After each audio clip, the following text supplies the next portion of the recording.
Good day, Industrial Advisor listeners, and thank you for tuning in. If you have not subscribed, please do so by clicking subscribe wherever you podcast.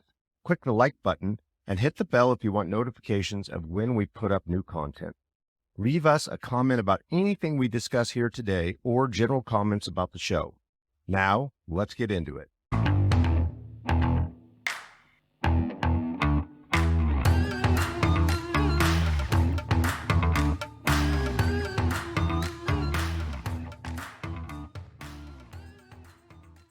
Welcome to our Industrial Advisors podcast. We have a 5-minute Friday today with Bill Condon and Matt McGregor talking about the SIOR designation. So Matt, why don't you quickly provide a little bit of background on what SIOR is? SIOR means Society of Industrial and Office Realtors.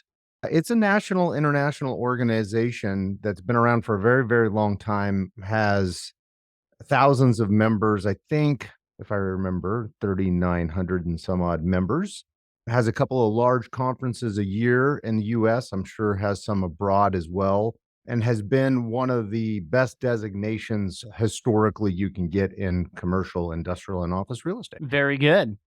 Let's talk about it. Yeah, let's talk about it. So let me just kick off, Bill, by asking you a question. Do you feel that being an SIOR is as relevant today as the designation once held? I think that it is, but I think I would answer that by saying it's relevant if you put in the effort to get the value out of it, if that makes sense. So just like anything, if you're committed to it, they have tremendous amount of educational opportunities, peer-to-peer opportunities, networking opportunities. So it's relevant if you're all in with it, right? If you're just an SIOR member and you aren't doing any of the events or any of the activities, then obviously it isn't as relevant. So I would say it's really people that are part of that industry or people that are committed to trying to be better, trying to share best practices and share relevant information together. Do you feel it has any more or less benefit if you're with a boutique firm versus a national? Well, I think if you're a boutique firm, you're a smaller shop, it offers you more opportunities to network maybe with some of the other boutique shops that are also part of that membership, right? That may not have offices in the market that you're in. And then I think, for a lot of the national, like people like us at Colliers, we have established relationships with people throughout our Colliers platform, right? And so while it's great to go meet other SIORs at other companies and share best practices and network, that part's great. But we know who our kind of core network of guys are already at Colliers. So that just comes with time. Yeah, that being said, I think you know this, that Colliers has the most SIOR designations of any firm, globally speaking. Yeah, no, and that's so people at Colliers see the value for sure. Definitely. Yeah, definitely. And I think, part of that too is Colliers is so strong on the industrial side that while SIOR does have office members, it also is heavily weighted towards industrial brokers and in that segment as well. So that doesn't surprise me that Colliers definitely, has the most SIORs at any other company. That's right. Let's talk about, there's a lot of experienced brokers in the SIOR network.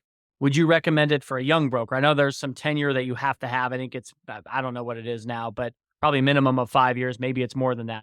But would you recommend an SIOR designation to someone that's relatively new into the business? I would say I would, and it would depend on the focus. What I always say is go deep in whatever you're doing, right? Don't, as you pointed out earlier, you get what you give, right? You get what you put into it. If you get the designation SIOR and you don't do anything with it, you're not going to get much out of it. So I would say it depends on the broker, but the general answer would be yes, it has significant value. It's not easy to get.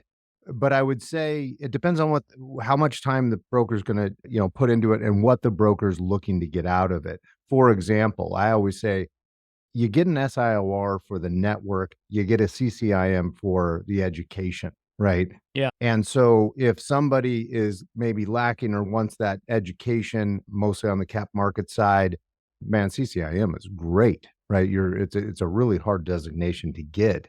And then but it doesn't have the network that SIOR has. So if you're doing national brokerage or you're a local broker and you want some of that inbound, you want to work that network, certainly I would push that designation.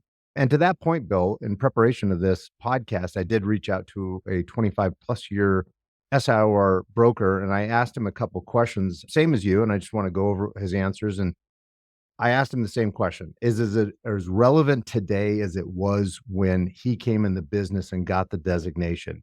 He said yes, but he felt the designation was more recognized in the Midwest and East Coast than it is on the West Coast, Mhm. tenant and landlord alike. And then he outlined that the strength of it is also the strength of the local chapter. And he said that the Oregon chapter, Arizona chapter, Southern California chapter were phenomenal chapters, had huge camaraderie. They do fight night, all sorts of crazy stuff, and they get together often. So it's also the strength of that local chapter would also, produce results for an up and coming broker. Yeah, that would make sense for sure. And the Bill, I would ask you kind of in closing, do you feel that it's as recognized with tenants, when you're calling on tenants and you're saying what you have and SIOR and other classifications, is it as recognized with tenants as it is with landlords?